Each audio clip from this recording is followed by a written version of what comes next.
Students நாளைக்கு வந்து பார்த்தீங்கன்னா டிஎன்ஏயோட ரேங்க் லிஸ்ட்டை பப்ளிஷ் பண்ணுறாங்க. ஸோ அதனால் வந்து பார்த்தீங்கன்னா வெப்சைட் வந்து பார்த்தீங்கன்னா உங்களுக்கு ஒர்க் ஆகாது. ஸோ நாளைக்கு உங்களுக்கு என்னென்ன ப்ராசஸ்லாம் வரும்னு பார்த்தீங்கன்னா, நீங்கள் டிஎன்ஏ வெப்சைட்டில் போய்ட்டு லாகின் பண்ணி உங்களோட யூசரையும் பாஸ்வேர்டு போட்டிங்கன்னா ஸோ உங்களுக்கு இது போல தான் ஷோ ஆகும். ஸோ அதில் நாளைக்கு என்னென்ன வந்து பார்த்தீங்கன்னா உங்களுடைய கட் ஆஃப் என்னன்னு தெளிவாக வந்துடும். உங்களுடைய ஜென்ரல் ரேங்க் என்னென்னு வரும், உங்களுடைய கம்யூனிட்டி ரேங்க் என்ன வரும். நீங்கள் 7.5னா அதில் என்ன ரேங்க்ல இருக்கீங்கன்னு வரும். எக்ஸ் சர்வீஸ் பண்ணா அதில் என்ன ரேங்க்ல இருக்கீங்கன்னு வரும். அதே போல் வந்து பார்த்தீங்கன்னா டிஃப்ரெண்ட் ஏபிள் கேட்டகரினா அதில் என்ன ரேங்க் இருக்கீங்கன்னு வரும். அதே கோட்டாவில் நீங்கள் என்ன ரேங்க்ல இருக்கீங்களோ அதுவும் அதில் வரும். ஸோ இதுதான் வந்து பார்த்தீங்கன்னா உங்களுக்கு வரும். ஸோ ஆல்ரெடி உங்களோட அப்லோட் ஸ்டேட்டஸ்லாம் வந்து பார்த்தீங்கன்னா எல்லாம் கம்ப்ளீட்டடாக வந்திருக்கும். ஸோ நாளைக்கு நீங்கள் அதை வச்சு வந்து பார்த்தீங்கன்னா நீங்கள் என்னென்ன காலேஜில் வந்து பார்த்தீங்கன்னா போன வருஷம் ரேங்க்ல கிடைச்சிருக்குன்றதை வச்சு நீங்கள் எடுத்துக்கலாம்.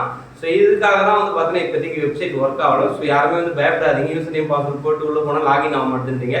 ஒரு ப்ராசஸ் நடக்கும்போது இதே போல தான் வந்து பார்த்தீங்கன்னா வெப்சைட் வந்து பார்த்தீங்கன்னா ஓப்பன் ஆகாது. ஸோ அடுத்த ஸ்டெப்பில் வந்து பார்த்தீங்கன்னா ஆட்டோமேட்டிக்காக அது ஓப்பன் ஆகும். ஸோ நாளைக்கு ரேங்க் லிஸ்ட் வராதுன்றதுனால தான் நமக்கு வந்து பார்த்தீங்கன்னா இப்போதைக்கு ஸ்டார்ட் பண்ணியிருக்காங்க. நாளைக்கு ரேங்க் லிஸ்ட் வந்ததுக்கப்புறம் உங்களோட ரேங்க் பேஸ் பண்ணி நீங்கள் என்னென்ன காலையில் கிடைக்கின்றது ஒரு வீடியோ போடுறேன். தேங்க்யூ.